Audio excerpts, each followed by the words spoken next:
everybody. It's Michelle Andrushak here, founder and CEO of WOW International Women in Business and Leadership, Inc. And I am so excited because guess what? Part of my WOW VIP tribe members, I get to hang out with the coolest people. And one of the coolest people that I know and have known for many years is the lady you see me beside me today, Miss Erin Fillinger-Blunden. Erin, thank you so much for joining me today. Hello, thank you for asking me to join you. So Erin is a serial entrepreneur. She's been in business, wow, more years than I can count. She has many secrets of business success. She shares some great tips. But today we're talking about the nurture tree.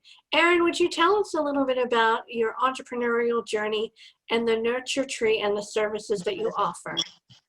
Well, I opened my very own preschool. It was a dream of mine way back in the 90s. I can say that because I'm that old.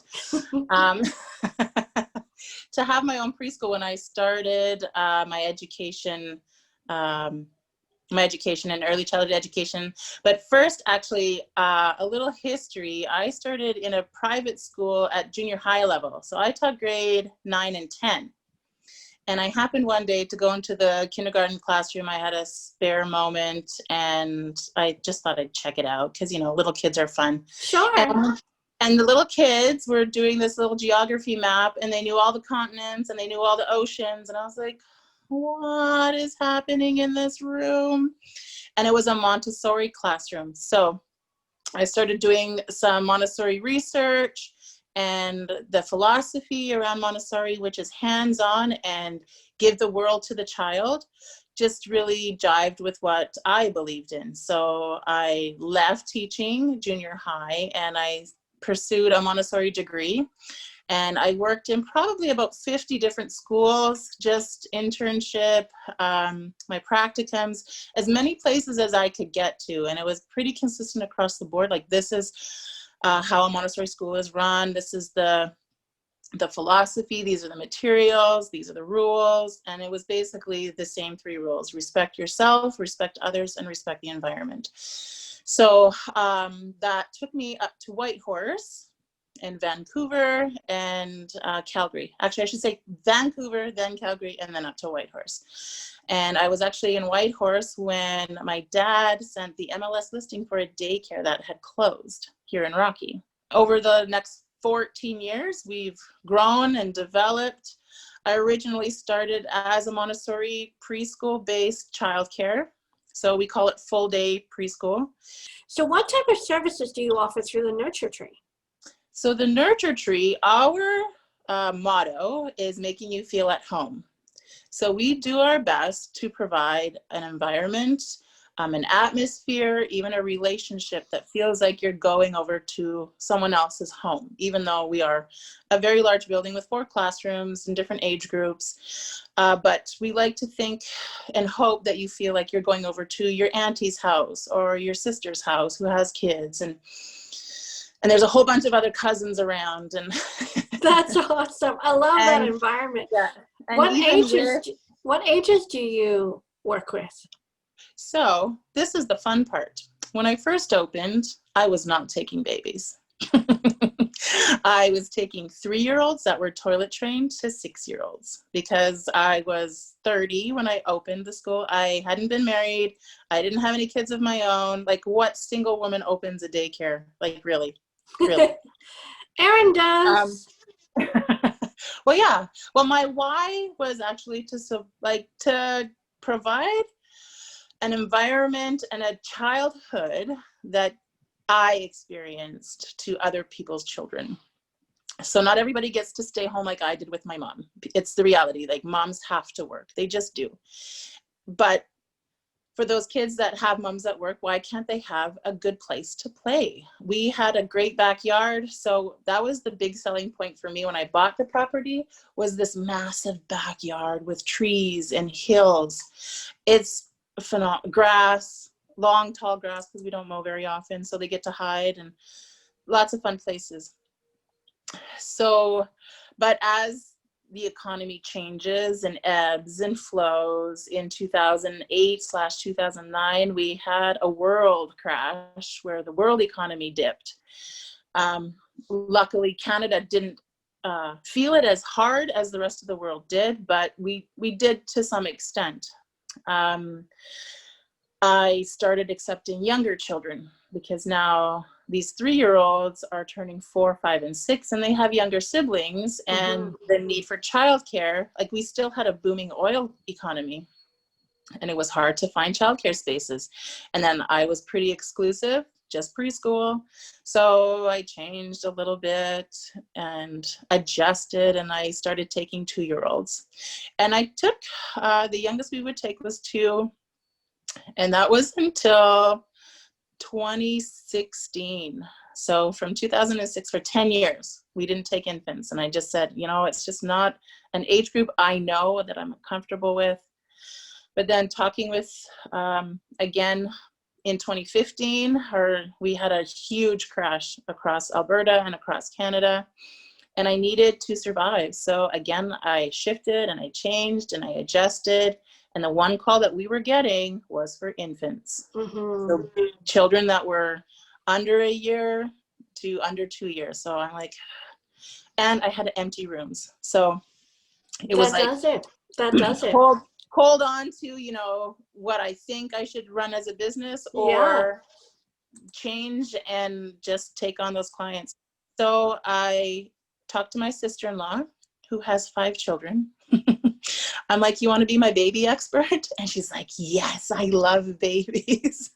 So I got my teacher lined up. We sold off all of our little preschool tables, bought some cribs and some baby toys. And I learned a lot about teething, which is a really terrible time. So all you mothers,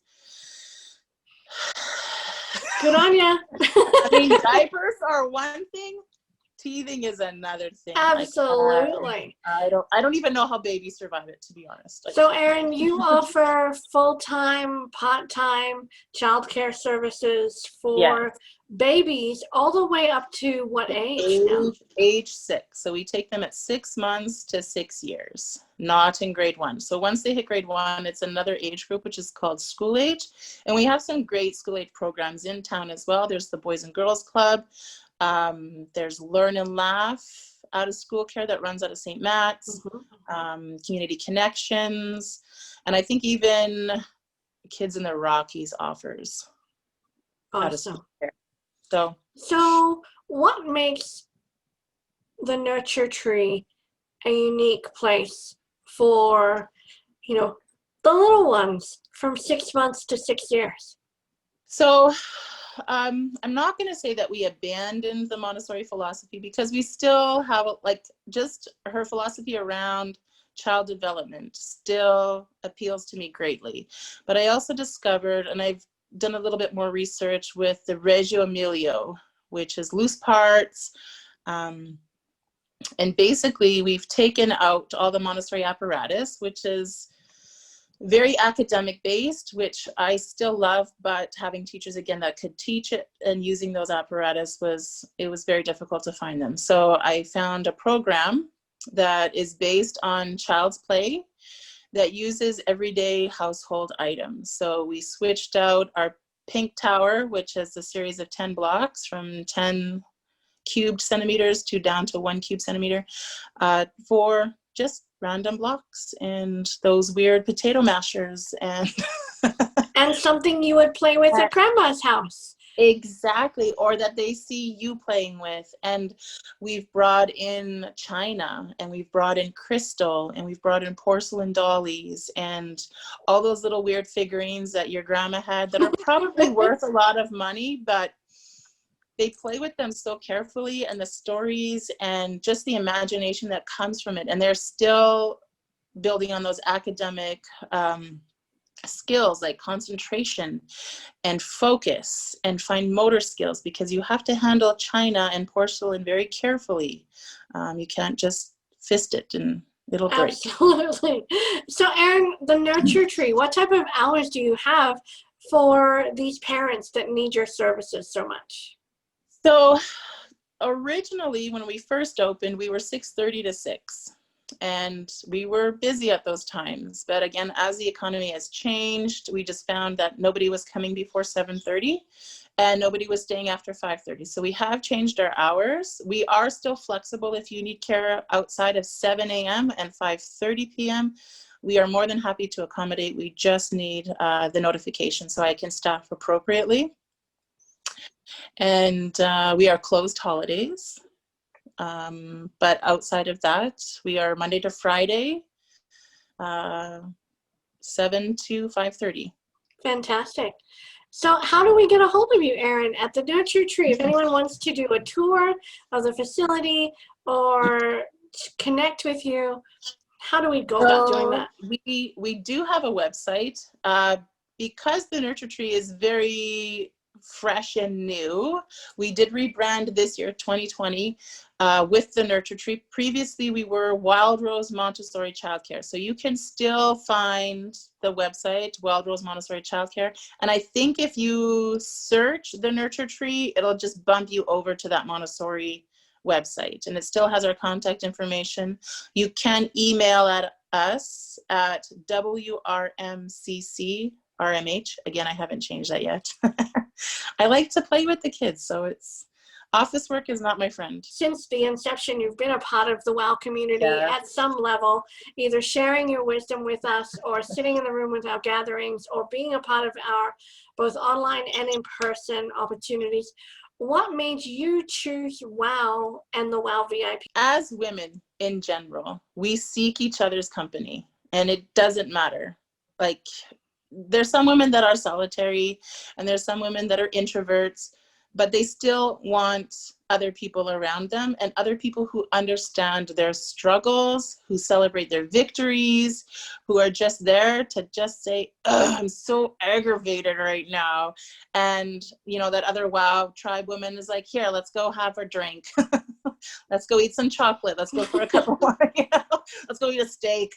You know, guys do it all the time. And we just feel that, I think as women, we don't give ourselves that community time as much as we should. And so when WOW came about, I was like, finally, someone understands women in business and what we need to be successful and to meet those needs of community and just bouncing ideas off each other. Women supporting women. That's what WOW is all about. So Erin, thank you so much for joining me for your WOW VIP member spotlight moment. And I am so excited to be sharing this and information about the Nurture Tree in Rocky Mountain House. Ladies and gentlemen watching this video, by all means, check out the website, give Erin a call. Erin, do you have a social media presence we can follow along as well? Yes. We have a Facebook page. It's under the Nurture Tree Childcare. I had to put that in there. And AB, I think, Alberta, because there was some discrepancies about where it was located and all the Facebook rules that seem to just appear. It just happens. And what about a phone number? Can we call and chat with you? Yes. So the phone number you can reach is 403-844-2829. And if calling somebody isn't your thing, you can certainly text us at 403-844-1028. Wonderful. Erin, thank you so much for spending time with me today and teaching us all that it is a nurturing place to go to the Nurture Tree. It feels just like Grandma's house. How awesome is that? Not Grandma's house. Like, come on. I don't have children, so it's more like the fun auntie. It's the fun auntie. Okay, that works for me too. All right. Thanks, Erin. We'll see you next time. Okay. Bye-bye.